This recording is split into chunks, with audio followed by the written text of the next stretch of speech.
Rajshahi board 25 সালে HSC ICT পরীক্ষায় logic gate থেকে এই প্রশ্নটি দিয়েছিল। খুবই চমৎকার একটা প্রশ্ন।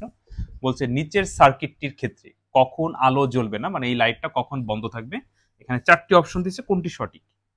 তো তোমরা উত্তরটি কমেন্টে জানাতে পারো। আমি সঠিক উত্তর বলে দিচ্ছি এখনই। আর যারা 26 বা 27 সালে পরীক্ষার্থী আছে তারা আমার এই হোয়াটসঅ্যাপ নাম্বারে এসএমএস দিয়ে আমার কাছে প্রাইভেট ব্যাচে ভর্তি হইতে পারো, যেখানে আমি তোমাকে একদম হাতে ধরে ধরে বোর্ড পরীক্ষার আগ পর্যন্ত আইসিটি শিখাবো, একদম শুরু থেকে শেষ পর্যন্ত।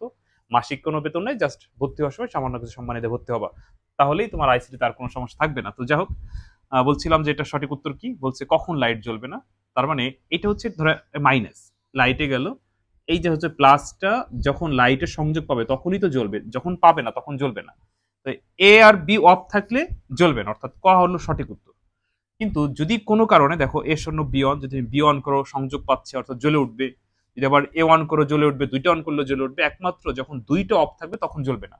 তো কম্পিউটার ডিজিটাল সিগন্যাল অনুযায়ী আমরা জানি যে এ শূন্য মানে অফ, অন মানে চালু, তাহলে এ শূন্য বি শূন্য, এর অর্থ এ অফ বি অফ। তো যখন এ শূন্য বি শূন্য থাকবে তখন জ্বলবে না। তো সঠিক উত্তর ক, আশা করি বুঝতে পারছো।